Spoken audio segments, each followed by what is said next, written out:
Ya menurut saya di level-level ini ya atau lebih rendah lagi, misalnya ada penurunan di bawah 3.000, ini cukup menarik ya. Hmm. Sebetulnya di level 3.080 ini sudah memasuki level support kuatnya itu di 3.000. Jadi bisa dilakukan average down ketika mendekati ke 3.000 gitu ya. Dan eh, kita bisa tetapkan holding period ya, misalnya kembali turun, kita bisa tetap hold ya, karena ini secara sentimen masih cukup kuat ya, dan level resistennya sendiri itu berada di 3.350 yang terdekat dan 3.650 ya, itu mungkin bisa tercapai lagi hingga akhir tahun ini gitu ya. Kalaupun tidak tercapai, tahun depan masih potensial sebetulnya ya, Hmm. karena ya saham ini memang eh, kalau misalnya kita beli di dekat-dekat level support ya, seperti saham Adaro ini ketika mendekati 3.000, maka penurunannya sebetulnya agak mulai terbatas sebetulnya ya. Dan ada potensi untuk kembali rebound seperti itu. Dan kita bisa ambil di level-level resisten gitu ya, meskipun nggak terlalu spreadnya itu nggak terlalu lebar ya, tetapi ini bisa kita manfaatkan sebetulnya ya, untuk buy low dan sell high dalam ruang lingkup yang cukup pendek, misalnya beberapa bulan gitu ya. Jadi strateginya adalah kita beli di dekat-dekat level support ya. Nanti pada saat dekat resisten kita jual lagi gitu ya. Nanti ketika turun lagi ya kita beli lagi di dekat level Hmm. support. Menurut saya strateginya seperti itu, Mas. Iya, jangan kebalik ya, jangan beli di atas jual di bawah ya. Oh, nanti nyangkut, Mas. Oke, ya oke. Kita jawab-jawab pertanyaan dulu. Tadi sudah ada beberapa pertanyaan. Silakan teman-teman, sobat IDX Ultra maupun sobat ajaib yang punya pertanyaan terkait dengan saham-saham di sektor energi, silakan boleh masukkan pertanyaannya di kolom komentar maupun question box di kanan bawah.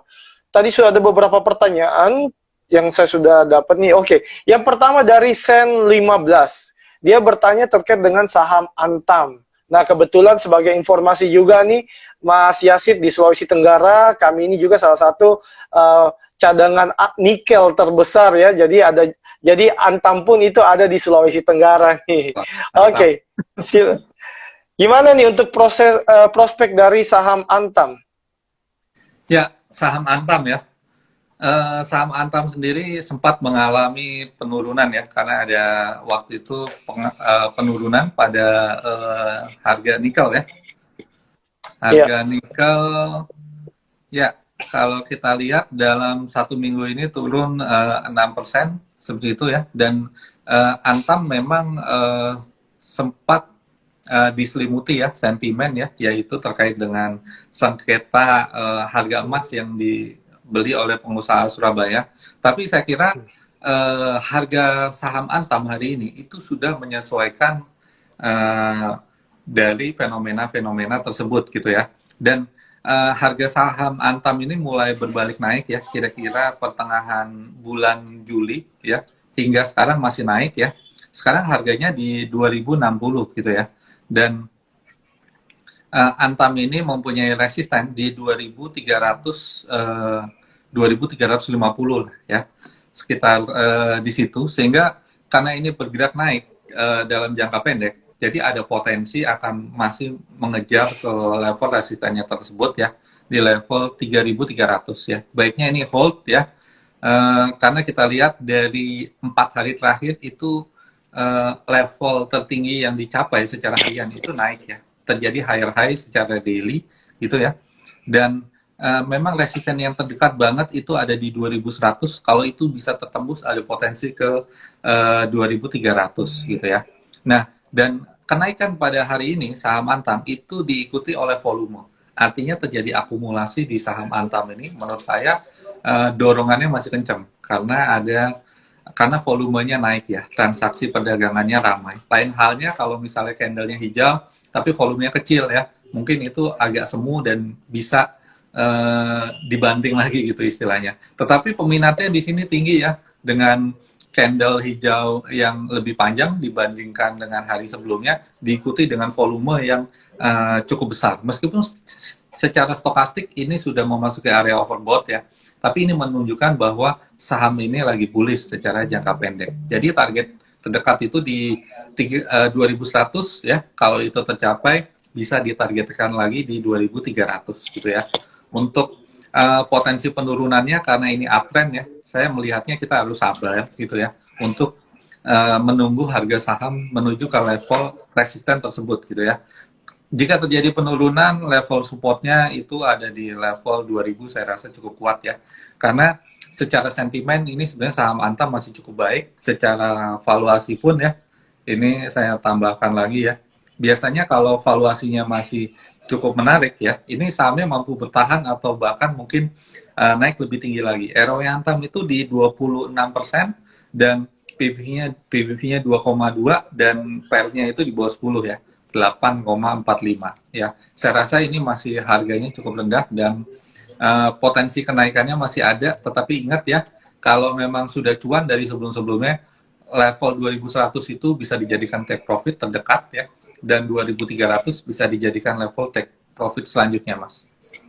Oke, baik. Saya rasa sudah cukup jelas untuk analisis saham Antam ya. Nah ini saya sudah rangkum beberapa pertanyaan, banyak banget yang tanya saham-saham ini Mas Yasid ya. Jadi mungkin saya langsung rekap aja nih. Menurut view-nya untuk Q2 yang mana yang paling oke nih? Antara Adaro, PTBA atau ITMG? Kira-kira kalau Mas Yasid dikasih pilihan Adaro, PTBA, ITMG yang mana nih? Ya, kalau saya lihat ya, mungkin ITMG akan leading ya dibandingkan dengan Adaro baru PTBA gitu ya. Mengapa demikian ya? Kalau pertama dari PDBA deh yang nomor 3 gitu ya. Dia kan banyak menjual ke lokal meskipun secara porsi ekspor itu juga besar 50% lebih gitu ya. Tetapi bobot di lokalnya ini cukup besar gitu ya. Dan memang secara valuasi ketiga-tiganya ini rendah gitu ya. Cuma kita lihat harga di tingkat internasional itu masih lebih tinggi dibandingkan HBA kita atau harga acuan batu bara kita gitu ya. Kemudian yang kedua tentu saja Adaro ya. Adaro itu lebih banyak ke Asia Pasifik ekspornya gitu ya. Sebetulnya ITMG juga, tapi ITMG ini ada kalori tingginya sehingga harga per kubik dari batu baranya itu secara harga akan lebih tinggi gitu ya. Jadi saya karena batu bara ini harganya di tingkat global lagi cukup tinggi, jadi mungkin ITMG lah. ITMG masih akan menjadi pemenangnya. Yang kedua adalah Adaro, yang ketiga adalah PDBA. Cuma kan kita harus bersabar ya, karena harga batu bara ini kan lagi anjlok gitu ya, karena mungkin dibanjiri pasar gitu ya, dan juga yang kedua adalah adanya potensi permintaan yang menurun gitu ya. Misalnya di China mungkin yang menerapkan zero covid ada sedikit-sedikit lockdown gitu ya, dan kemudian pertumbuhan perekonomian yang cenderung stagnan di negara-negara maju gitu ya. Itu juga membuat permintaan untuk energi ya, meskipun tinggi tetapi sangat dibutuhkan, tetapi mungkin ada penurunan gitu ya. Nah ini juga yang membuat gitu ya, dalam jangka pendek ini masih akan ada penurunan, tetapi nantinya itu saya yakin akan rebound lagi gitu ya. Jadi tetap hold aja. Kalau harganya turun lagi, mungkin teman-teman bisa melakukan averaging down gitu ya. Menurut saya seperti itu. Oke, baik. Menyambung dari pertanyaan Gunawan Limoa ya, lebih dalam kepada ITMG nih. Jadi ada yang bertanya, apakah dengan membeli ITMG di harga 39.400, apakah udah kemahalan atau belum nih untuk 39.400? Ya, saya kira kita menjadi investor saham ya. Ini kan seperti kita membeli bisnis ya. Ada bisnis perbankan, ada batu bara. Nah, batu bara nih harga di tingkat globalnya lagi tinggi, sehingga kita pengen ikutan menikmati legitnya dari harga batu bara yang cukup tinggi gitu ya. Mungkin kita nanti akan kebagian dari kenaikan harga sahamnya atau dividennya, itu juga bisa sebetulnya ya. Nah, harga ITMG di 39.000. Ya memang kalau kita beli ya, ini butuh sekitar mungkin 3.900.000 ya per lotnya gitu kan. Ini tidak sedikit gitu ya. Tetapi ya saham itu kita lihat selain dari harga, yaitu dari valuasinya gitu ya. Harga setinggi apapun, kalau misalnya perusahaan tersebut mencatatkan pendapatan yang tinggi, kemudian laba bersihnya yang cukup tinggi, secara valuasi itu akan turun sebetulnya ya. Nah, yang kita lihat kalau kita beli harga ITMJ di harga 39.000 ya, ya kita akan mendapatkan satu lot saham senilai ini per lembarnya gitu ya. Tetapi kalau valuasi itu beda, itu adalah nilai yang kita dapatkan, murah mahalnya letaknya di sana gitu ya. Nah, ITMG dengan harga 39.000 ya, secara nilai ya, bukan secara harga ya. Kalau harga 39.000, tetapi secara nilai apakah ini murah, apakah ini mahal gitu ya. Nah, dia ROE-nya terakhir itu 69% ya, cukup tinggi. Dengan kurang dari 2 tahun aja ya, kalau kita tuh sudah bisa balik modal ibaratnya ya. Dengan ROE itu seperti kayak bunga deposito gitu ya. Bunga deposito saat ini kan rendah gitu ya. Nah, kemudian kita lihat PBV-nya hanya 2,52 dan price to earning ratio-nya ini di bawah 4 gitu ya. Di bawah 4. Kalau kita kalikan antara PBV dengan PER ya, itu kan sekitar 7 hingga 8 gitu ya. Sedangkan kalau kita berbicara fundamental ya, menurut Benjamin Graham, kalau PBV dikalikan dengan PE, itu kan 22 sekian gitu ya. Jadi masih cukup baik, cukup rendah dan masih under value sebetulnya ya.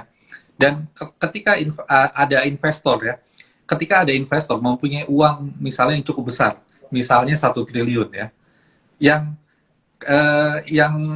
tentu saja yang akan dibeli adalah saham yang valuasinya murah, bukan harganya rendah, tapi yang valuasinya murah.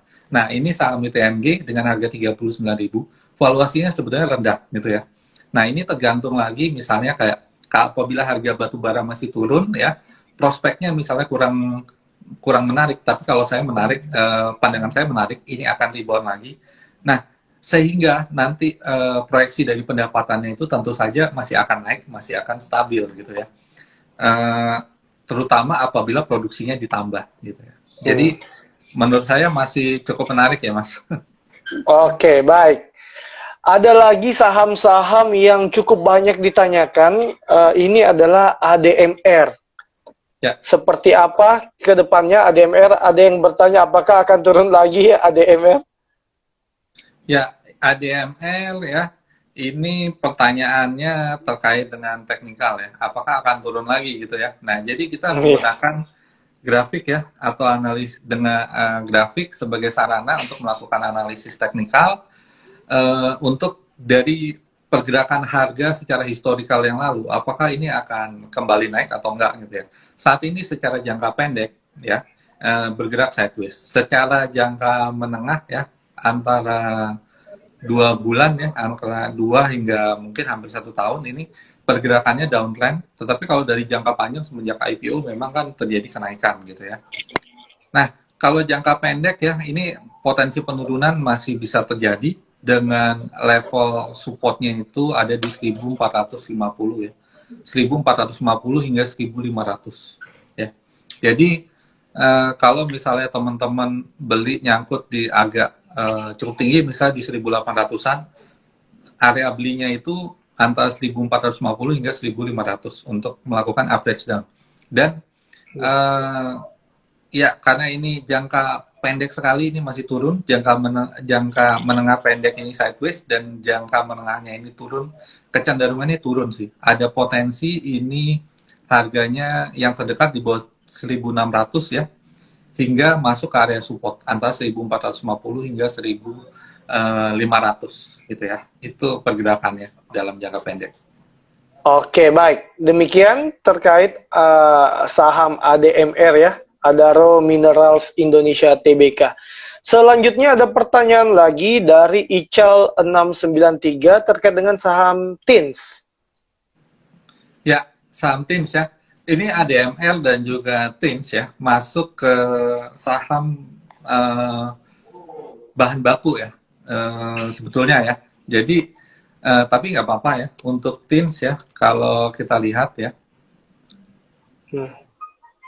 Kalau kita lihat TINS ini mulai membentuk pola yaitu Morningstar ya, secara candlestick dia dalam jangka pendek pergerakannya uptrend ini merupakan menjadikan continuation ya, atau kelanjutan daripada tren kenaikan sebelumnya gitu ya.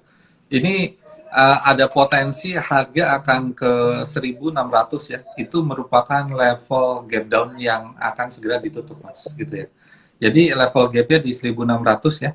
Saya sudah melihat potensi dari TINS ini ketika membentuk Morningstar, yaitu di pertengahan bulan Juli gitu ya, dengan saham yang valuasinya masih murah dan permintaan akan komoditas juga masih cukup tinggi. Saya rasa tren ini masih bisa naik ya dengan target di 1.600. Ada potensi mendekati ke situ, tetapi ini takes time, bisa memakan waktu mungkin antara 2 minggu minimal ya, hingga 2 bulanan atau lebih gitu ya. Yang jelas pergerakannya masih potensial untuk naik. Teman-teman harus sabar untuk melakukan strategi hold pada saham ini.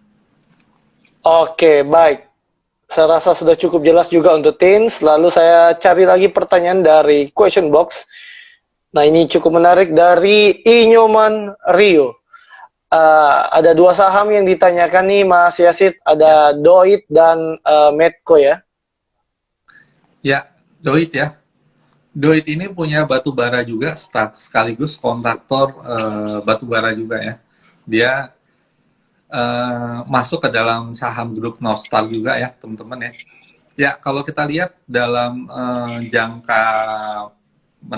jangka pendek ya, ini pergerakannya sideways ya. Sideways, dia sekarang berada di middle-nya dengan level support tuh di 330 dan level resistennya tuh di 400 ya, sekitar itu. Belum ada tanda-tanda kenaikan ya. Kalau kita stokastiknya bergerak turun, jadi dalam jangka pendek ini ada potensi penurunan ya.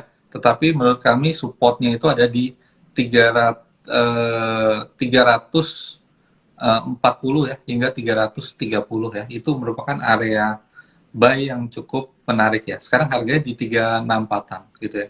Jadi mungkin bisa dilakukan average down atau ya menunggu saham ini hingga terjadi rebound ya.